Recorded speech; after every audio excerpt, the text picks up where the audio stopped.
Oi, aqui é a Nina e hoje eu vim falar sobre O Som e a Fúria, do William Faulkner.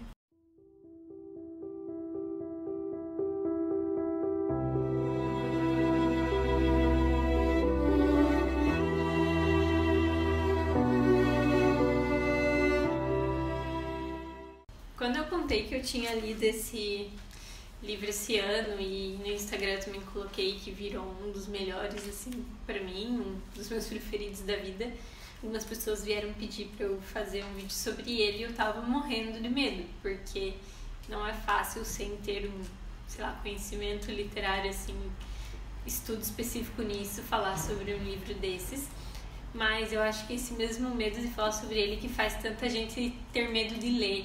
E eu mesma adiei um pouco a leitura por conta das pessoas falarem tanto sobre ele, sobre a dificuldade, ser um livro muito denso e muito difícil de ler. Mas também acho que eu li numa época certa, assim, que eu consegui entender um pouco melhor. É um livro que precisa de releitura, certamente, mas de primeira já foi um livro que entrou, assim, para os meus favoritos, se não o meu favorito da vida. Então achei que valia vir tentar falar sobre ele. Não vai ser uma resenha, um resumo, mas eu vou precisar contextualizar um pouco, falar um pouco sobre o livro para poder dizer o que foi que eu gostei tanto nele. Mas não vai ter spoiler, nada que eu considere spoiler, pelo menos. Eu, quando fui ler, não sabia praticamente nada sobre a história. Eu sabia que era dividido em 4 partes e que a primeira era uma parte que não dava para entender.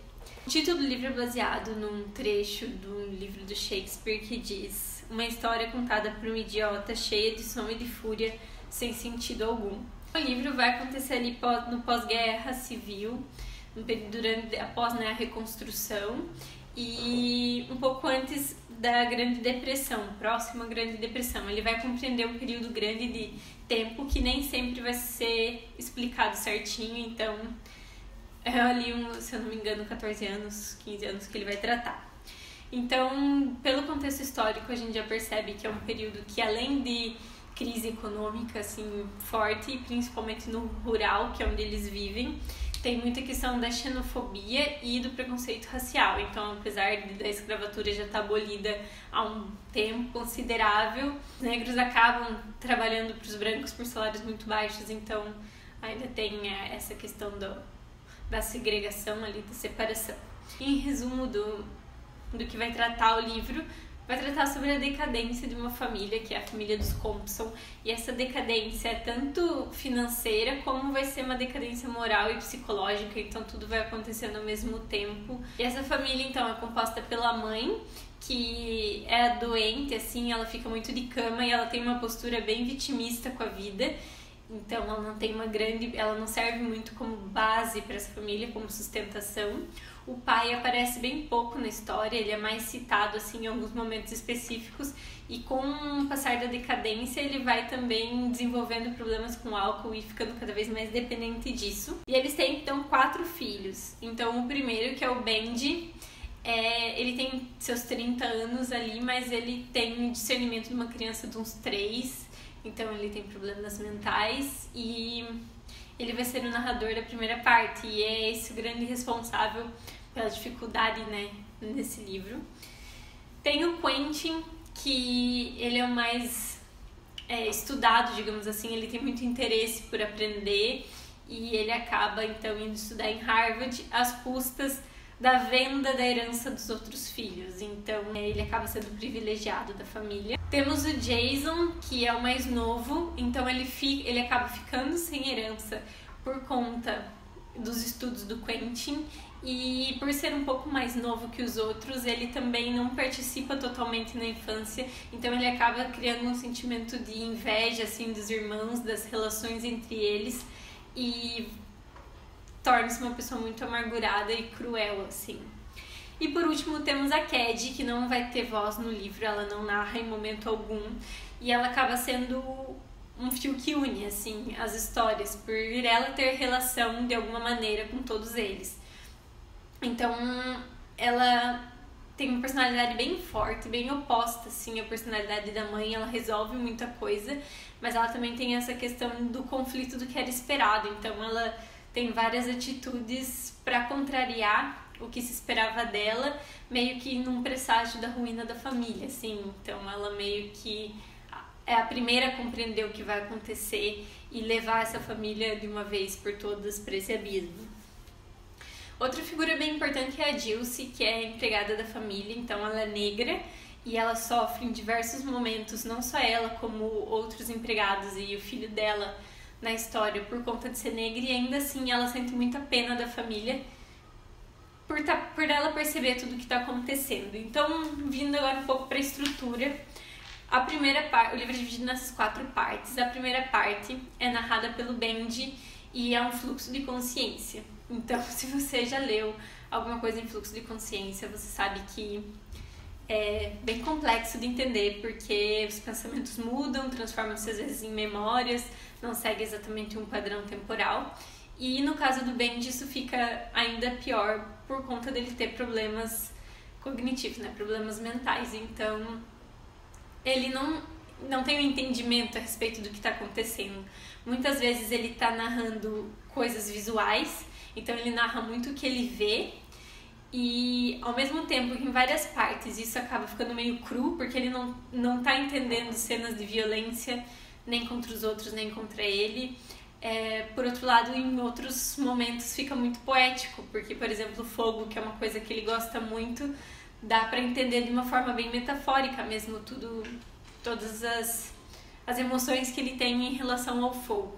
Então é como se fossem metáforas implícitas em vários momentos. Então a parte do Bendy é a minha preferida. Depois que eu terminei o livro, eu voltei para ler ela, porque realmente numa primeira leitura você não vai entender muita coisa.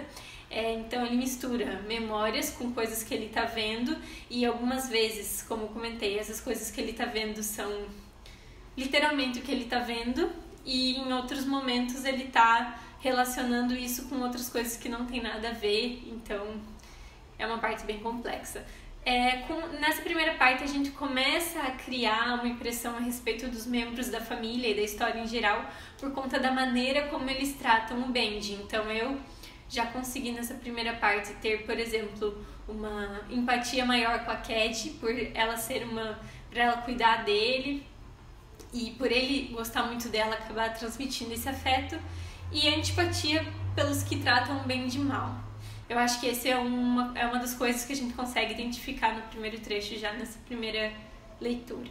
Só para ilustrar mais ou menos como que é essa primeira parte, eu separei um trechinho que está no final dela. Diz assim: o pai foi até a porta e olhou para nós outra vez. Então o escuro voltou, e o pai ficou preto na porta. E então a porta ficou preta de novo. Cad me pegou, e eu ouvia todos nós, e o escuro, e senti o cheiro de alguma coisa. Então vi as janelas, onde as árvores estavam zumbindo. Então o escuro começou a virar umas formas lisas e brilhantes, como sempre acontece, mesmo quando Cad diz depois que eu estava dormindo. Então, eu acho muito bonito o jeito com que essas coisas são narradas assim, apesar de, pro entendimento da história, não fazer muito sentido a primeira lida assim. A segunda parte, que é narrada pelo Quentin, é outra coisa interessante a respeito da história, que Quentin é usado como o Quentin ou a Quentin em alguns momentos, e com o desenrolar da história você acaba entendendo que isso está acontecendo, por que isso está acontecendo, mas na primeira vez que eu li eu cheguei a achar que podia ser um erro, mas como eu li nessa edição da Kozak, né, é bem difícil ter erros na edição da Kozak, então eu compreendi que seria uma coisa que eu teria que entender com a história, e eu fui desvendando. Antes de ficar explícito, eu consegui desvendar o que estava acontecendo ali. Enfim, a parte do Quentin também é narrada em fluxo de consciência, e ele tem bastante ele é uma pessoa muito sensível, assim. Então, estando em Harvard, ele tem diversos pensamentos a respeito de coisas que aconteceram anteriormente, e de uma maneira bem sensível, até mesmo poética. Então, continua não ajudando muito a entender a história, por conta desse fluxo de consciência também envolver diversas coisas e não ser linear. Por outro lado, você consegue delimitar melhor assim, as suas impressões a respeito dos membros da família, tanto do Quentin, que está ali narrando, quanto também da Cad, por quem ele tem um comportamento meio obsessivo. Acontece uma coisa bem estranha entre os dois, ele é um pouco paranoico com ela, assim. E também a respeito do Jason, que a relação deles ali não é nada boa. A terceira parte é narrada pelo Jason, que é esse irmão caçula. Não é narrado em fluxo de consciência na maior parte do tempo. Nessa parte a gente começa a conseguir encaixar o quebra-cabeça, mas não por isso você cria uma empatia por esse personagem. Apesar das narrações dele demonstrarem, né, essas ocasiões em que ele sentia inveja dos irmãos, ele se torna um sujeito cruel, completamente amargurado, ele faz coisas horríveis. Então não foi uma parte assim que eu achei divertido de ler, mas também é muito importante para o desenvolvimento da história, talvez uma das mais importantes. Então o Jason tem toda essa questão de ter ficado em casa com essa família totalmente em decadência, de ter ficado sem a herança, e é um dos piores personagens da literatura, assim, em questão de caráter pra mim, então me dá uma coisa muito ruim, mas ao mesmo tempo ajuda muito a entender a história, ter contato com esse ponto de vista dele, que é um pouco mais amplo e mais lúcido em relação a tudo do que os dois anteriores. A última parte é narrada por um narrador onipresente, digamos assim. Então, é nela que o que faltar encaixar vai conseguir encaixar desse quebra-cabeça. E ela é um pouco mais imparcial, apesar de não totalmente. Então, ela foca bastante nas impressões da Dilce, que é essa empregada. E é uma das partes que eu também acho mais interessantes, da forma como essa empregada, apesar dela sofrer muito nas mãos de várias pessoas dessa família, a forma como ela sente pena e como ela tenta ajudar da maneira que ela pode. E fecha, assim, tanto a questão do contexto social ali fica bem clara, e achei muito boa, assim, no sentido do contexto social, esse final, né, essa parte do narrador onipresente, como para fechar o que faltava da história. Depois ele ainda tem um pós-fácil narrando o que acontece no fim das contas com cada um, que também achei que foi necessário, embora não seja essencial. Acho que ficou muito bom, ajudou. E depois que eu acabei a leitura, eu li de novo. Fui direto ler o primeiro capítulo de novo e definitivamente, assim, primeiro capítulo no caso da parte do Bendy, né, narrada pelo Bendy. E daí fica ainda mais linda e acaba fazendo muito sentido depois de você saber toda a história. Certamente é um livro para ser lido e relido várias vezes. Eu acho que todo livro em fluxo de consciência é muito difícil de absorver como uma ou duas leituras. O próprio Mrs. Dalloway, que é um dos mais conhecidos, assim, eu não consegui entender totalmente. Mas o Som e a Fúria, eu acho que o meu entendimento foi um pouco melhor, talvez pela questão de ter amadurecido como leitora entre o Mrs. Dalloway e o Som e a Fúria. Tudo isso, todo esse resumo é para focar nos 3 comentários que eu tenho a fazer principais. Então, a primeira é a questão de como é forte o poder da literatura em contar uma história, porque esse tema não é um tema que me interesse.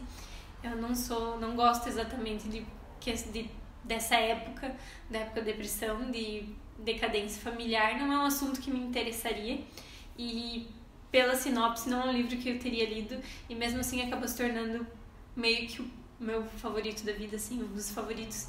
Tudo isso pela maneira como a história é contada, então eu acho que fica muito claro o poder da literatura nesse sentido, porque apenas com o que foi feito com as palavras, uma história que não teria interesse para mim acabou se tornando uma das minhas preferidas. A questão das coisas ficarem implícitas e do uso de metáforas, inclusive metáforas implícitas, como eu falei antes, eu acho que ajudou a tornar o que era pesado muito mais pesado, porque você lê uma vez e você não tem certeza se é disso que está tratando, e você vai lendo de novo e vai percebendo que provavelmente é aquilo. Então eu acho que acaba indo mais profundamente do que se tivesse sido uma narração explícita a respeito das coisas pesadas. Eu não vou dizer exatamente quais coisas, mas trata muito tema pesado no meio dessa história. Então foi outra coisa que eu gostei muito. E ao mesmo tempo essa narração implícita deixa muito mais delicada a história e mais plausível. Você consegue sentir as coisas que estão acontecendo, apesar da história ter várias reviravoltas meio romanescas, assim. Então se você tratar a história mesmo como uma história linear, assim, sem considerar toda essa questão do tipo da escrita, da estrutura e da literatura que eu mencionei. É uma história cheia de reviravoltas meio mexicana, assim, uma tragédia mesmo. Então, acho que nesse sentido o papel foi esse. A história, pra mim, não tem especificamente mérito em comparação com a escrita e com a forma utilizada. E é justamente por isso que eu acho que é uma obra tão grandiosa de literatura. Por não ter nada demais e, apesar disso, ser uma obra magnífica. Por último, eu acho que esse livro acaba tratando bastante da questão dos opostos. Acho que isso é até importante para o desenvolvimento dessa história como uma tragédia. Você percebe desde o início que é uma tragédia, que não tem como essa história dar certo, até meio shakespeariana, né? Como dá pra perceber pela referência do título, né? Mas então tem a mãe, que é as duas personagens, né, femininas da família, que são a mãe e a Cad, têm personalidades totalmente opostas, né, bem distintas, ao mesmo tempo que o Quentin é super inteligente, ao passo que o Bendy tem ali seus problemas mentais. Então acho que tem o oposto do escuro, que o Bendy tem muito medo, e o fogo, que ele ama. E foi outra coisa que eu observei e que eu acho que ajudou a dar o tom para a história, se você prestar atenção, assim. Eu acho que os comentários que eu tinha a fazer eram esses. Eu espero que não tenha ficado muito confuso e não, realmente acho que não dá pra ter medo.